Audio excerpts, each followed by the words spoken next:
You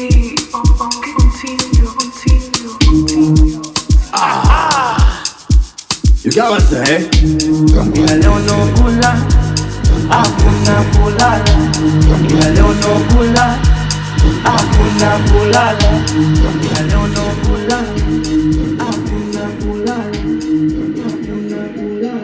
Kwenye 1 na 2 anaitwa DJ Mason na mimi naitwa The Captain mwana wa Steve na Flora. Na nikwambie tu kama hujui habari ni kwamba hii inaitwa Kigamboni Trending, na hivi ndivyo ambavyo tunafanya. Tunakutana hapa kila Ijumaa. Tayari tumekwisha kuona season 1 ya Kigamboni Trending ambapo tulipata nafasi ya kuona studio, radio yetu na wapi tunafanya interview na vitu kama hizo. Lakini this is Kigamboni Trending season 2 na nilikwambia leo tutakuwa na mtu mmoja wa pekee maarufu ambaye kwa kiasi kikubwa ameyafanya makubwa sana katika wilaya yetu ya Kigamboni. Huyu ni nani?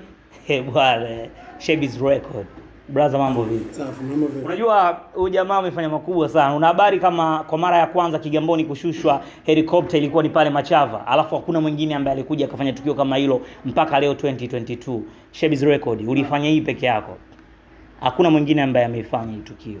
Unahisi ni kwa nini watu hawajui namna ya kujipanga na kufanya vitu vizuri kama hivi ama inakuwaje? Kwa wilaya ya Kigamboni nasema ni mimi ndo wa kwanza kushusha hiyo helicopter. Ndio.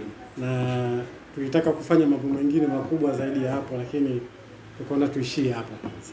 Kweli tulishusha helicopter na wasanii. Tutarudi kwa hiyo story ya helicopter maana this is very hot. Napenda kujua kwa nini Shebiz Record? Hili jina lilitokea wapi? Wakati tunataka kufungua studio, tulikaa crew na baadhi ya watu tukawa tunashauriana tutafute jina gani ambalo litakuwa zuri zaidi. Na hili jina ni msanii wangu ndo aliyelipendekeza, anaitwa Momba. Akasema bana tutumie tu jina la Shebiz Record. Tukapita hilo tukaanza kutumia jina hilo la Shebiz Record, tukafungua studio kwa ajili ya entertainment ya wasanii wa Kigamboni. Nzuri. Majina kamili tunaitwaje bwana? Jina kamili naitwa Shabani. Shabani nani? Shabani Ramadhani Masudi. Ramadhani Masudi.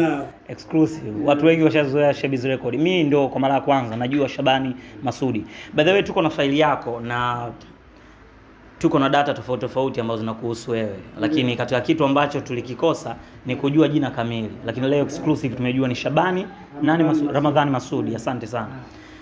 Bro Shabani, almaarufu Shebiz Record. Ukisikia neno Tabitha Stanley kichwani kwako kuna kuja nini? Ni miongoni mwa msanii wangu. Miongoni mwa msanii wangu ambaye nilifanya, unajua nilipokuwa nafungua studio, nilifanya kwanza kutafuta vipaji Kigamboni kama Kigamboni. Kutoka nje ya Kigamboni.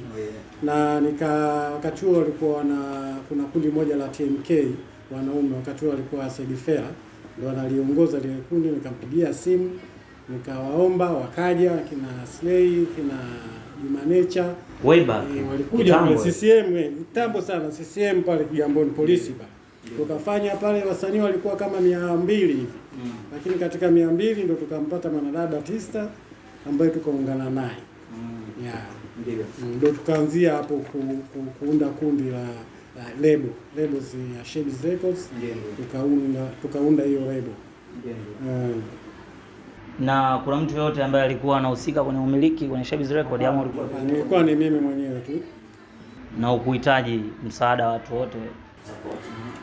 Unajua msaada unakuja pindi unapokuwa unafanya vizuri, watu wanakuja, lakini nilichokuja kukigundua kingine kwamba Kigamboni kwamba tulikuwa tuna ubinafsi fulani, kwamba ukifanya kitu haupewi support. Kwa hiyo hilo ndio Kigamboni ambalo linatugharimu sisi ambao tunashinda hadi kusogea mbele. Kwamba wanakuacha wewe kama wewe. Kinato Record ni akina nani? Ushakusikia jina? Kinato Records ni jamaa moja, ni Mzanzibari ambaye ilifikia hatua naye tukaungana naye kwa kitu kimoja. Kwa project zilikuwa zinafanyika Zanzibar ama Mzanzibari alihamia hapa Kigamboni. Nilipomwona mwana Kigamboni na akamwomba, ndio aliyenikutanisha naye nadhani. Akamkutanisha na yule jamaa kwa sababu naye, kwa nini tusifanye kitu kimoja ili mfanye vitu vikubwa zaidi Kigamboni. Tukaungana na tukaanza project hizo za kufanya kazi kwa wakati mmoja. Sawa. When we talk to Momba, tunamzungumzia moja kati ya wasanii ambao nao walifanya vizuri sana Kigamboni way back, au sio? Na nakumbuka kipindi fulani hivi nyuma ilifikia hatua kipindi kwa Mondi naye Diamond ndio anasikika na mambo kama hayo, anawika, unaelewa? Huku Diamond, huku Bele 9, umeona? Lakini likaja ghafla jina la Momba.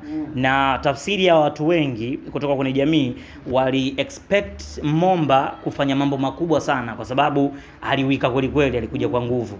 Lakini buba ghafla Momba kazima. Ilikuweje hiyo? Kwamba usimamizi ulikuwa mbovu na nini? Ni project tu ambazo unajua hawa manager ambao tunasimamia sisi, manager tunasimamia wasanii, tunakuwa na familia zetu. Kwa hiyo sasa familia iko haipendi muziki, inakuwa ni ngumu sana kupromote muziki kwa sababu huku unapigwa wanasema unawekwa full back, huku unakuwa beki, mkeo anakuwa beki au familia yako inakuwa beki, kwa maana swala la muziki hili halitakufikisha sehemu yoyote. Kwa hiyo nahisi manager ambaye alikuwa na promote Momba nahisi ni familia tu. Ndio ikapelekea mambo yakawa magumu kidogo. Nikijaribu kuangalia katika folder za Momba, ana nyimbo yake moja, hii nyimbo kama unaifahamu, utaniambia ni nyimbo gani kama ushawahi kusikiliza. Kwenye hii nyimbo dakika ya kwanza sekunde ya 36, Momba anasema akishaini Mondi, akishaini Kiba, bendera yetu ya pepea, au sio? Huyo ni Momba anasema hivyo, au sio?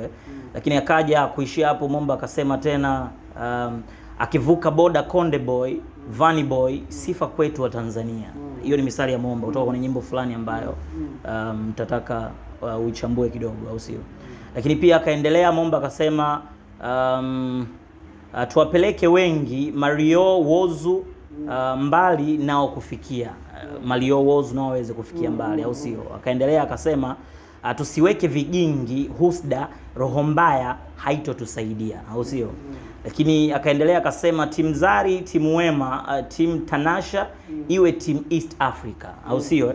Alafu tuishie hapa sehemu ambayo nilijaribu kuinoti. Hivi ni vipande ambavyo vilinivutia sana na vilinigusa. Akasema tena timu Mondi, timu Kiba, timu Konde Gang iwe timu Tanzania. Unahisi Momba alikuwa na maana gani katika hii nyimbo? Mimi wakati naisikiliza vizuri hii nyimbo, akili yangu ikanipeleka kwamba Momba alianza kufanya muziki. Na by the way Momba ni mwanamuziki mzuri, anafanya vizuri sana. Lakini wewe unahisi kuna kitu Momba anakiona kipo katikati ya tasnia ya muziki Tanzania ambacho kinafanya wasanii wengine wasipewe nguvu?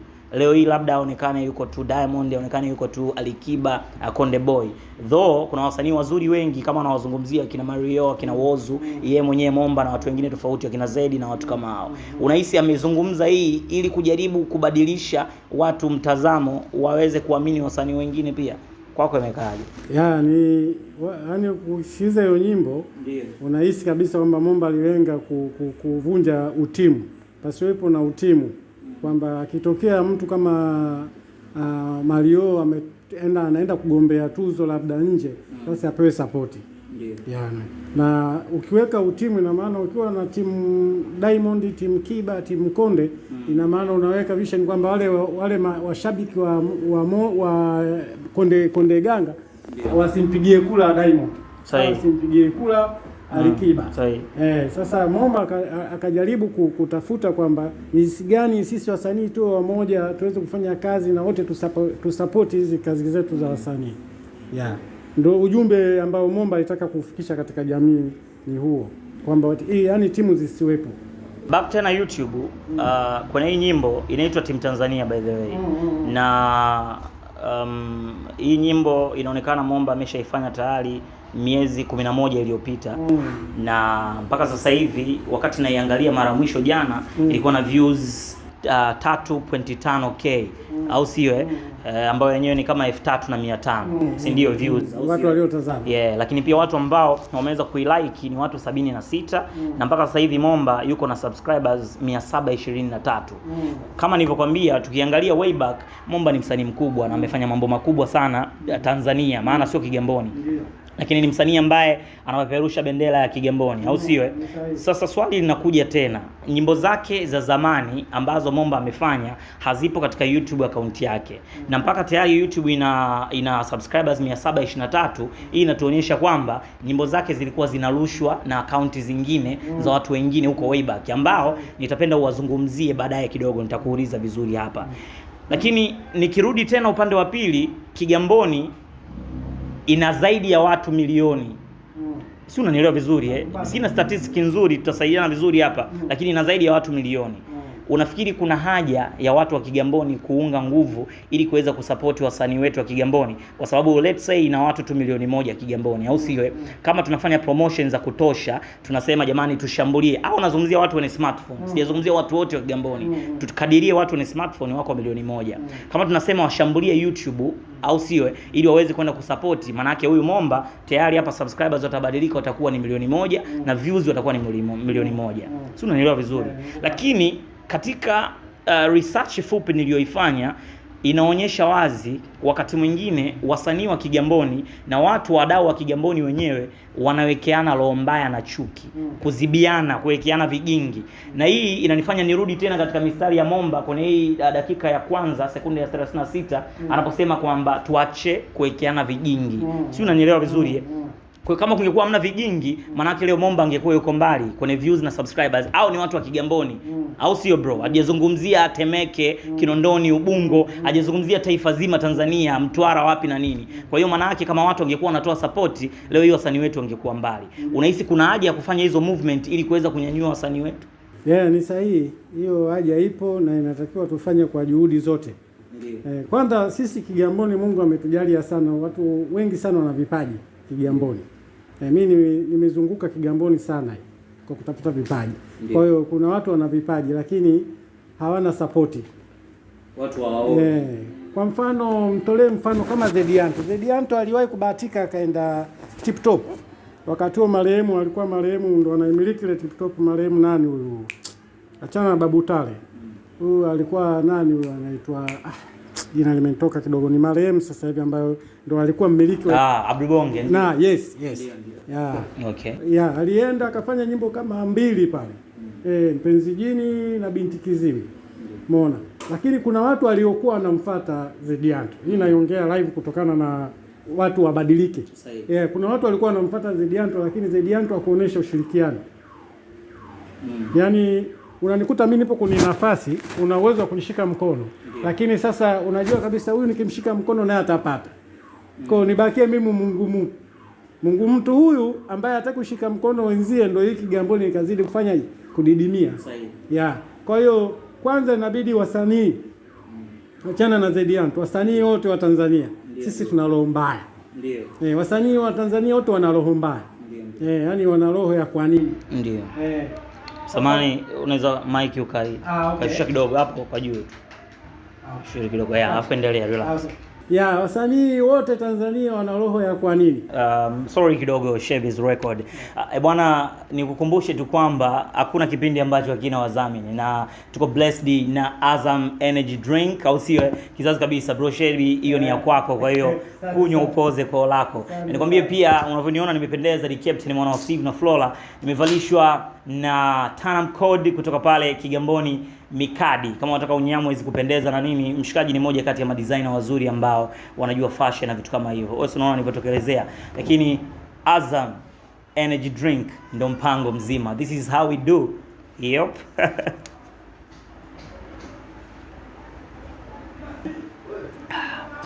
Kizazi sana. Bila kusahau jamani, officially this is my Masai bodyguard. Kwa hiyo out of your business, back to the business.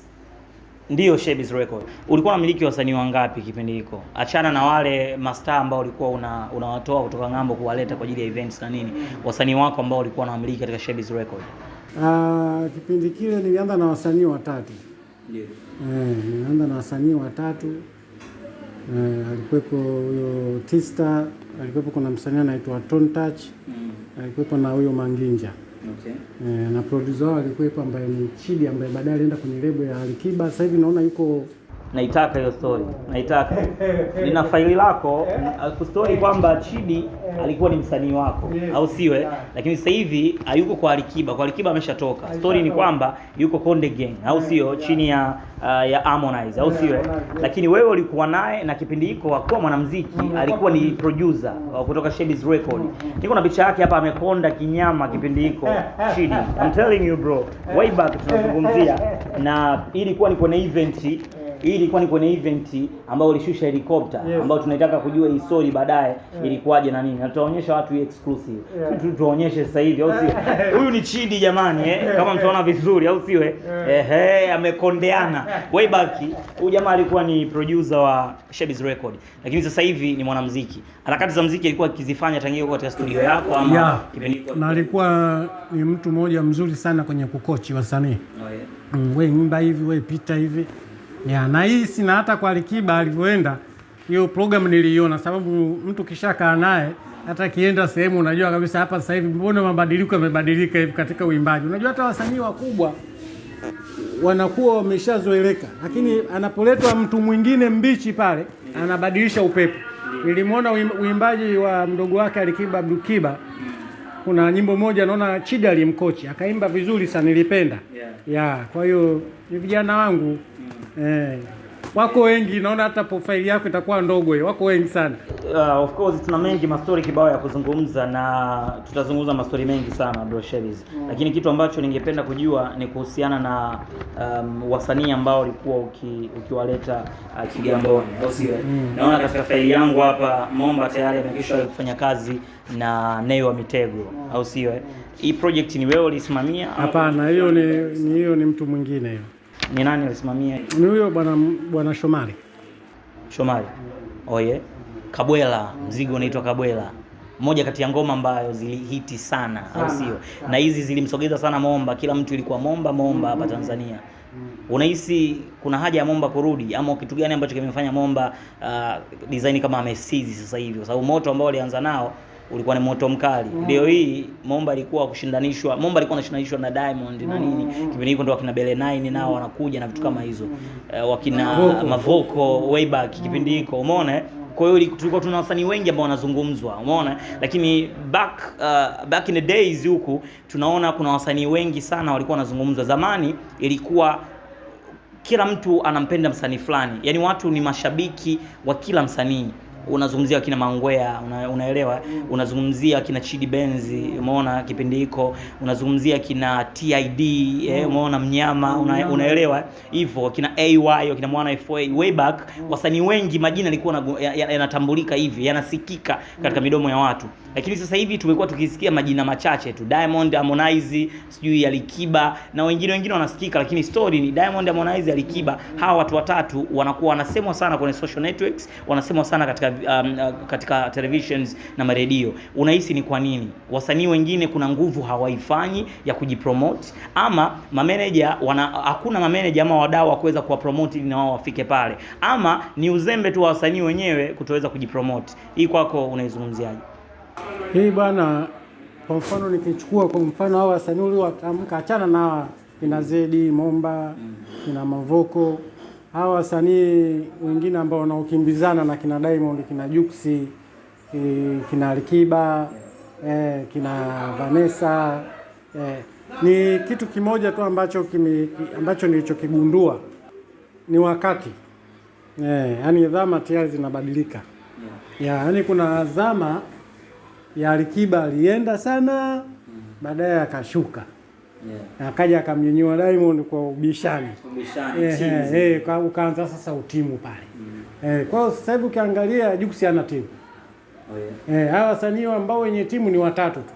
Harmonize, Alikiba na Diamond mwenyewe. Kwa wanaobaki hawa kina Rayvanny, Zuchu wanapitia mgongo wa Diamond. Kwa hiyo ili kuja kumpata sasa Zedianto yule ambaye alikuwa anaimba Binti Kiziwi, kumpata Mavoko ambaye anaimba Mimi Silali, huyo kuja kumpata tena inakuwa ni issue nyingine. Yani inabidi wachekazi ufanye kazi ili kumsimamisha pale. Kuna mambo mengi yanapita. Niliwahi kumsikia interview moja ya Babu Tale, anasema alikuwa anahojiana kuhusiana na Zedianto. Anasema sisi tuliwahi kuchimbia mbuzi bwana, tulimchimbia mbuzi kwenye ardhi usiku kwa ajili ya kusimamisha mpenzi jini. Yani kwamba Babu Tale yani Zedi alizingua na isi TikTok akanyofoka.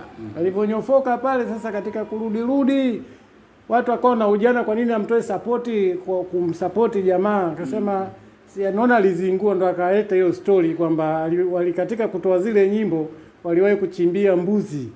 No, kwa kuna mambo mengi katika music, yes. Kuna mambo mengi sana katika muziki. Ndio. Mambo mengi. Sababu muziki wenyewe ukiachana na mambo yote, muziki wenyewe umekaa kishirikina. Tukirudi kwenye story ya ushirikina, kwa sababu umeizungumzia, stories zinasemekana mtaani kwamba wewe ndio mwanzilishi wa masuala ya entertainment Kigamboni. Yes. Na yalifanyika makubwa sana katika uongozi wako. Na watu walikuamini sana, na wewe ndio mtu wa kwanza kuwavusha wasanii wakubwa kutoka huko ng'ambo mjini na kuwaleta Kigamboni, kwa sababu Kigamboni ilionekana ni kama sehemu fulani ambayo ilijitenga, iko peke yake, watu wakachukulia kama ni kijijini fulani na zile tabu za kupanda pantoni na nini, lakini wewe uliprove wrong kwa watu na kuonyesha kwamba tunaweza tukawaleta mastaa Kigamboni na ukawaleta, au siwe? Lakini back to the story, watu wanasema ulikuwa na mkwanja mrefu sana kipindi kile, hela za kumwaga sana. Hapana, si hela za kumwaga sana.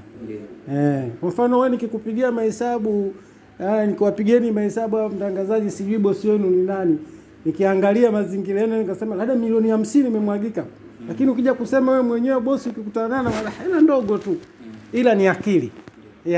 Mimi kitu kimoja nilichokifanya kwamba nilivyokuwa nawafuata wasanii, bwana Nay wa Mitego, nahitaji ukanipe promo studio yangu, sababu kikubwa ilikuwa ni studio kusikika na ilisikika.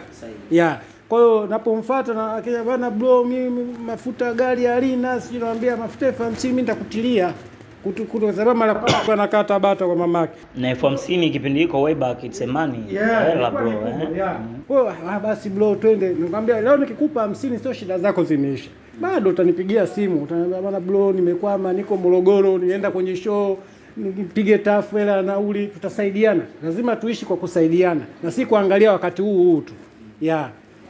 Kwa hiyo nilikuwa natumia hizo nani, kukaa kwanza na msanii mwenyewe na kuongea naye kama ndugu, kama jamaa, tunashirikiana na anakuja. Kwa hiyo siku ambayo ulishusha wasanii wengi, inaonekana kuna siku uliwashusha wasanii wengi sana, Machava pale. Back in the days kipindi hicho, Shebiz wana wakashusha helicopter pale kwa mara ya kwanza in Kigamboni, na hiyo ni tukio kubwa kuwahi kutokea Kigamboni na bado halijatokea tena. Sijui nani atalifanya litokee, lakini halijatokea tena. Mwaka gani? 2013 12. 13 12 umo, au siwe? Lakini mpaka sasa hivi miaka mingi sana ishasogea. Tutaileta tena helikopta ama isha? Inawezekana.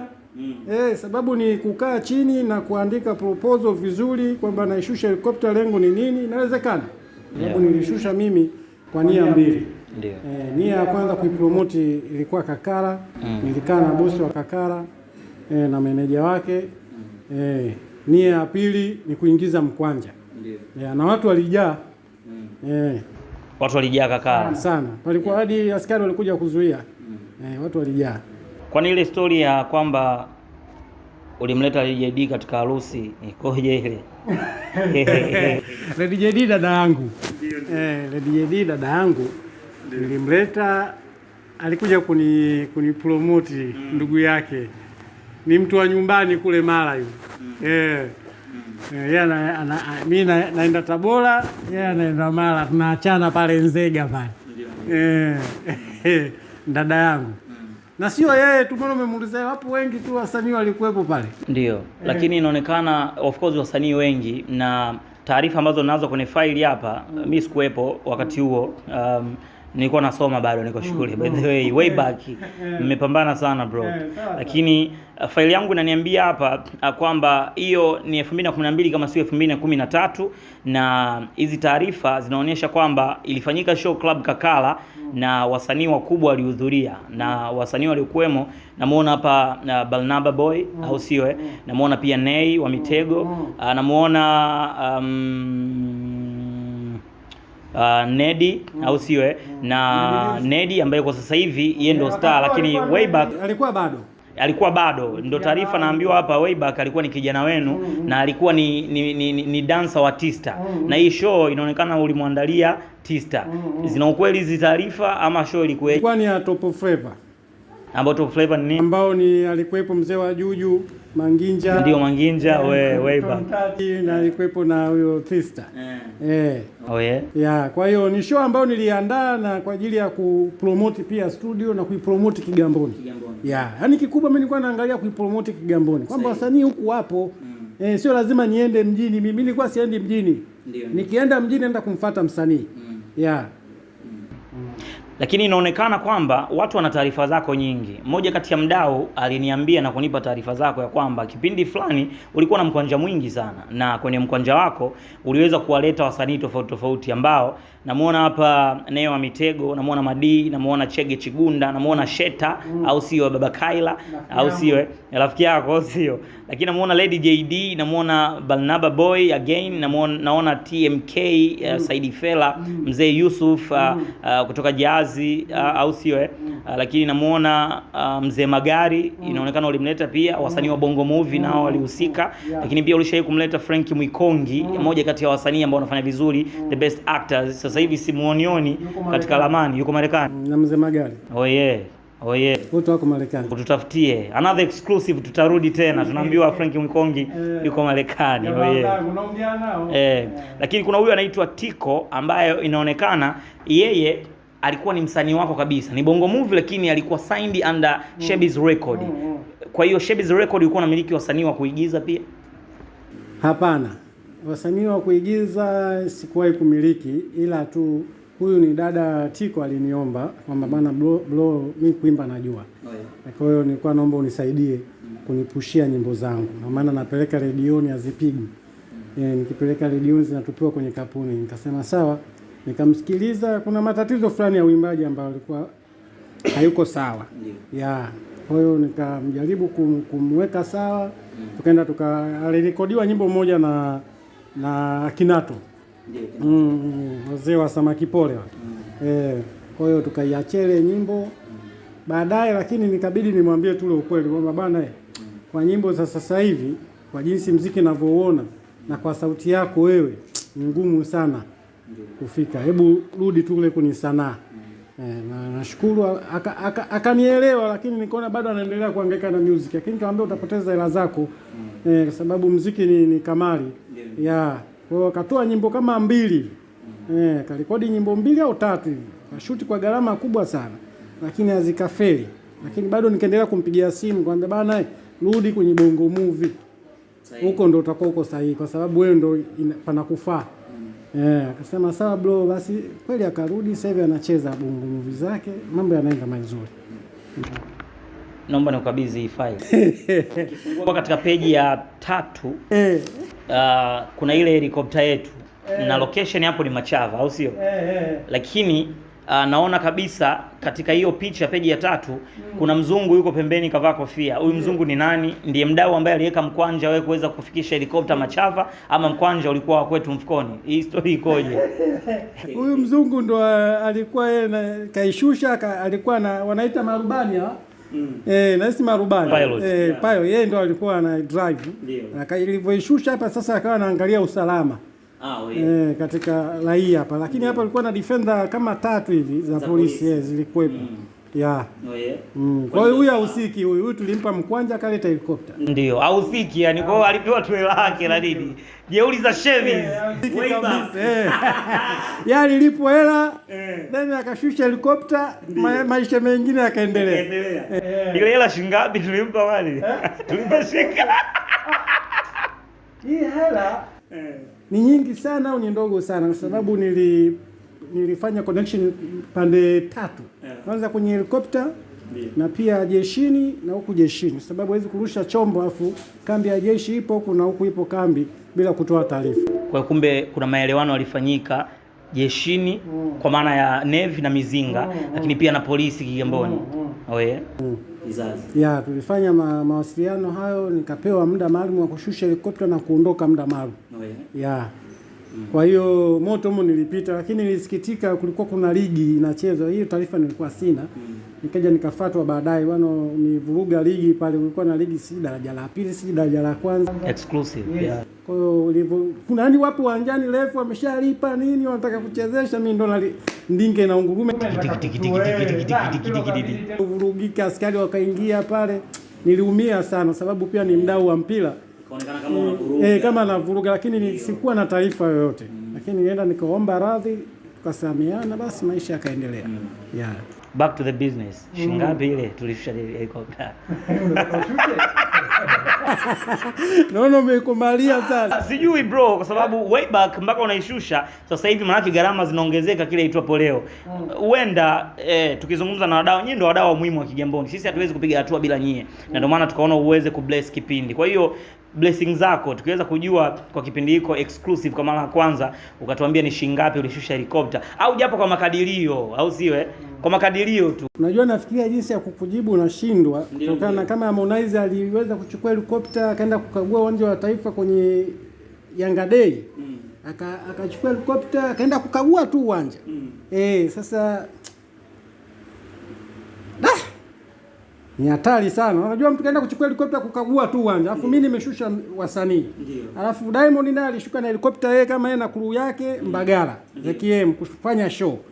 Na akashuka tena na helicopter pale pale siku ya Simba Day. Akashuka na helicopter kwa ajili ya kufanya show.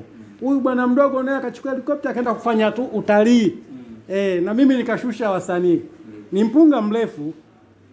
Ni mpunga mrefu. Inabidi kukaa chini kudrive.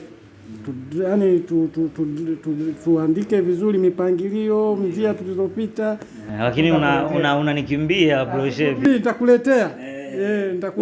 Utatupa budget. Nitakupeni budget nzuri kabisa ambayo tukiitoa mtu anayetaka basi anaenda anashusha. Kulingana na maisha ya zamani katika sanaa ya muziki, si ndio, na entertainment kwa ujumla, Diamond ameshawahi kushusha helicopter, lakini Harmonize pia amewahi kushusha helicopter, si ndio? Lakini na wewe ulishusha helicopter. Nani alianza kushusha helicopter kati ya nyinyi? Hapo alianza Diamond. Na lengo lilikuwa nimshushe mimi Diamond hapa Kigamboni. Lakini tukashindana katika bei tu. Na story inaonekana kwamba ulimcheki Diamond Platinum ukamwambia mdogo wangu way back, kwa sababu Diamond ni mdogo wako kweli Sijui sasa hivi kama ukimpigia simu zitalia tu au zitapokelewa. Anapokea. Lakini story ni kwamba ulimpigia simu Diamond alafu ukamueleza juu ya hiyo idea ya show yako ya Machava na kushusha helicopter na mambo kama hayo, lakini Diamond akakwambia bro, sasa hivi sifanyi show chini ya milioni 10. Hizi stories zina ukweli? Niliongea naye kweli Diamond na akaniambia ukweli. Nikasema basi bro, itakuwa ni ngumu. Kwa sababu nilipiga mahesabu kurudisha milioni 10 na kurudisha milioni 20-30 ya helicopter huku itakuwa ni issue. Kwa hiyo kumbe helicopter ndio milioni 30. Hiyo nimetolea tu mfano. Ya haraka. Okay. Makadirio. Kwa hiyo nikapiga mahesabu nikasema hapana. Niachane naye. Kaachana naye. Ila baadaye kuna mdau mwingine akaja akamleta. Nilienda mimi katika ile show, lakini nilihisi kama alikula za uso. Hakupata faida. Pata faida. Tulienda katika ile show, ilikuwa Mwalimu Nyerere pale. Na msanii gani ambaye ulimshusha? Pale alikuwa wasanii walioshusha na helicopter hapa. Umo walikuwemo wengi, kina Balinaba, kina Chege. Nei mwenyewe alikuja na gari yake. Yeye nilimpigia tu simu, bwana bro, ndio nipe company, akaja. Way back 2012-13 Nei ana gari tayari. Respect bro Nei. Walikuwa na magari, na gari la maana tu, kina Chege. Magari yao wanakuja na magari yao. Nimekuja kushuti nyimbo Uchumi na Yumba. Alikuja, nimempigia simu kaja kwenye jioni, wakati nashusha na shuti na Adam. Sasa nilikuwa na shuti mimi na Adam Juma. Ya, kaja pale tulishutia pale nini pale Paulasa. Ya, kaja tukashuti fresh. Kuna mambo mengine sio ya hela. Unaweza kuona Shebi analeta wasanii wengi anatumia hela sana, hapana. Watu wengine ni maelewano tu na kuishi vizuri tu na watu. Kwa Lady JD tulimlipa shilingi ngapi? Ni harusi. Yule dada yangu nilimpa hela ndefu na kuendelea na maisha mengine. Kama shilingi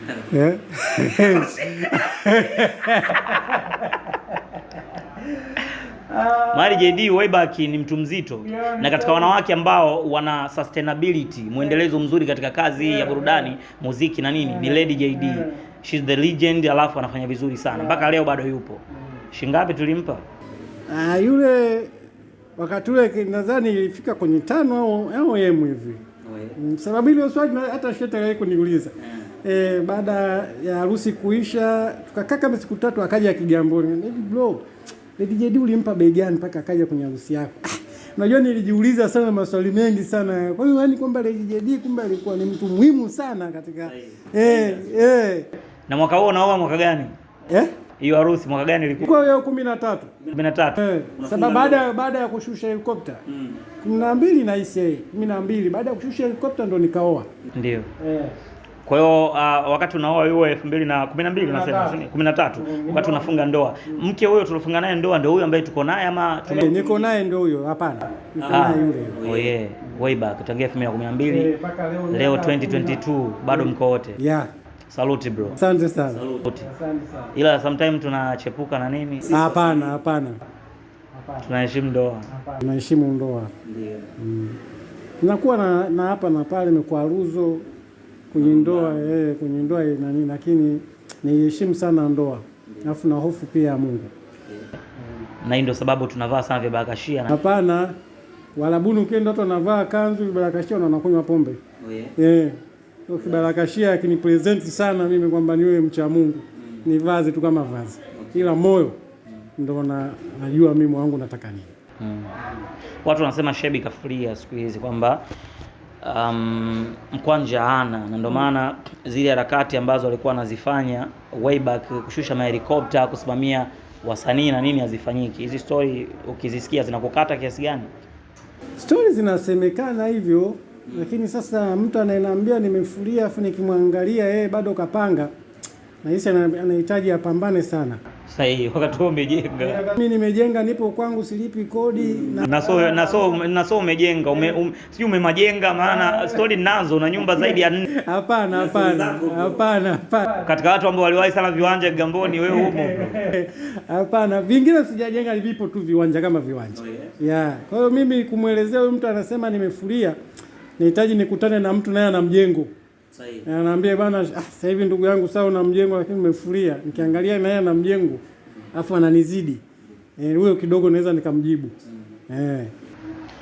Ni kuombe kitu kidogo kwa kumalizia.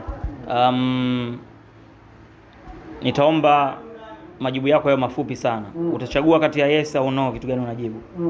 Sitaki maelezo mengi, ni yes au no basi. Sawa. Au sio? Tuko tayari, si ndio? Nipo tayari. Ngoja nisogeze mic kabisa. Nipo tayari. Oye. Tushaenda kwa mganga, si ndio? Sana tu. Umetisha. Unajua watu wengi wakiulizwa hili swali, watu wanaona kama ni swali fulani gumu hivi. Kwa nini wewe umejibu kwa nani? Kwa nini umejibu kwa kujiamini na umesema sana? Mimi sio mnafiki ambacho kilikusukuma wewe kwenda kwa waganga. Mpaka unasema sana tu, manake umeshawahi kwenda zaidi ya mganga mmoja. Ni kwa nini umekuwa na confidence ya kujibu? Ni maisha ya Kitanzania. Kuna situations zilikukuta, zilikukata ukaona uende? Ni maisha tu ya Kitanzania.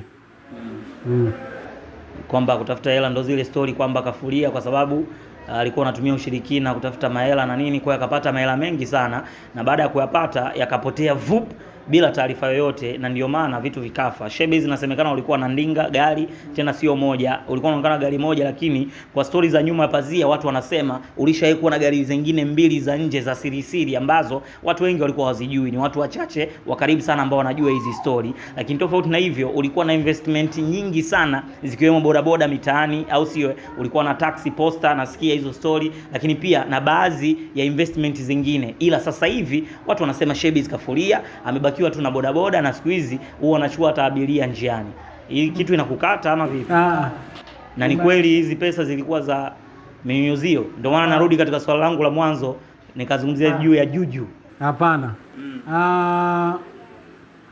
Gari wanavyosema kweli, gari nilikuwa nazo zaidi ya 3. Nilikuwa na IC ambayo IC ya kuchukua abiria, ilikuwa nachukua feri Kimbiji, lakini niliyemkabidhi nikaona naenda vibaya, nikapiga bei si yangu. Kwa hiyo ilifikia hatua kwamba kama nilivyokujibu swali mara ya kwanza kwamba kila kitu kinaenda kwa dhama. Sasa ukinaangalia kwa mfano mimi, ukisema Shebi sasa hivi anaendesha bodaboda, nikichukua abiria njiani, si pikipiki yangu nachukua. Sahihi. Sinaingiza mkwanja. Ndio. Yaani kifupi, yani mimi sina aibu. Sahihi. Katika maisha. Sababu mimi nimezaliwa katika familia ya kimaskini. Kwa hiyo sitaki kuishi kisanii kwamba sina kitu. Yani niwe na wadanganya watu. Hayo maisha sina. Sahihi. Sina. Nikipata utanijua nimepata. Na ulikuwa real sana, nikuunge mkono, ulikuwa real sana kwa sababu wewe ni moja kati ya wadau ambao umesapoti watu wengi sana, umeshika mikono watu wengi na kuhakikisha unaifanya Kigamboni kufika pale ambapo tunapataka pafike. Lakini imekuwa bless sana wewe kuweza kuhudhuria katika kipindi chetu cha Kigamboni Trending. Umetia baraka ambacho kinafanyika hapa kila Ijumaa, au siwe, katika studio zetu za Rango Studios. Na habari ni kwamba uendelee kuambia watu habari zote na burudani zote muhimu tunazifanya hapa. Tunajitahidi kwa kila hali na kwa kila mali kuhakikisha tunapromote wasanii wetu, tunapromote vipaji vyetu, tunapromote serikali yetu, uongozi wetu, vivutio vyetu na vitu vyote vizuri ambavyo tunajivunia navyo Kigamboni. Kwa hiyo tukuombe kama Shebiz Record, harakati ziendelee, na tunatambua harakati ambazo unazifanya, lakini huenda watu walikuwa wajui, lakini leo kupitia kwenye Kigamboni Trending umeweza kusema harakati zinaendelea, mnafanya harakati za kumsimamisha Momba sasa hivi, na bado mnaendelea kufanya project tofauti na mmeshafanya ngoma nyingi na mnaendelea kuzifanyia videos na vitu kama hizo, lakini audio kazate yale mmeshazifanya, au sio?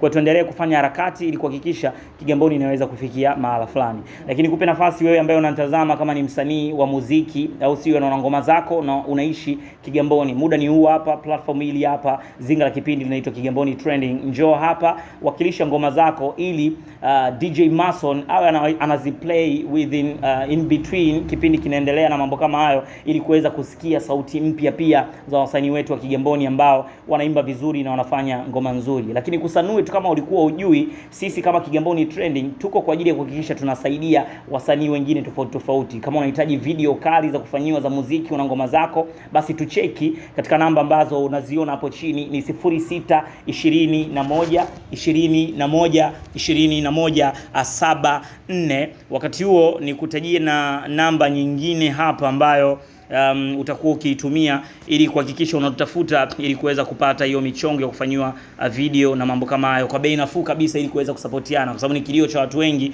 kwamba video kufanya na kuwa ngumu na nini. Kwa hiyo tunaweza pia tukachekiana kupitia namba 0656 76 18 28. Studio zetu za Rango Studios pamoja na The Captain Community Films tunafanya video kali sana za muziki, photoshoot na mambo mengine kibao, kushoot kuna maharusi na nini. Kwa hiyo kama una harusi yako kizazi, ukutana na sisi, maunyama ya drone juu, au sio, masauti makali yatokee humo, makamera ya ajabu matana nini, ili kuweza kutekeleza vitu vizuri na burudani kuweza kuwa nzuri Kigamboni. Bro Shebi, asante tena kwa mara nyingine. Tumemaliza energy yetu. Bwana, Azam energy drink mpango mzima, au sio? Mimi mwenyewe kwangu imebaki kidogo. Hapa unyama mwingi sana. Unyama mwingi. Fresh. Nao malizie kidogo, au sio? Nakubali.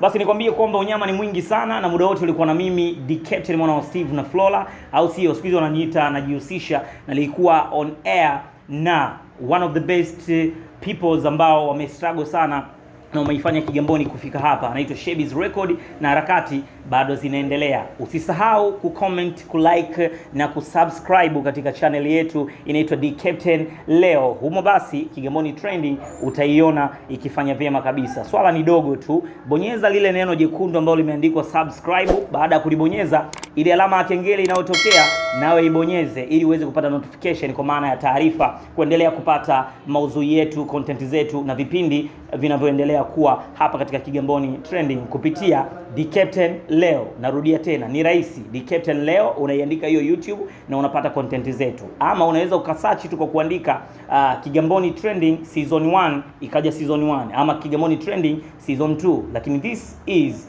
Kigamboni Trending Season 2, na tunasema bye bye Shebiz Record. Asante sana DJ Mason, tunaomba tumtoe bro wetu Shebiz kwa ngoma moja ambayo inaitwa hakuna kulala kutoka kwao The Captain Music. Huyu anaitwa Evil Range Genie pamoja na Grammar, au sio? The Gravel. Tupate hiyo hakuna kulala kizazi, ambayo itamnyanyua bro wetu Shebiz kuweza kuendelea na shughuli zake. DJ Mason. Oh yeah. Unyama ni wingi sana. Hii ni Kigamboni Trending. You got to say goodbye. Yeah.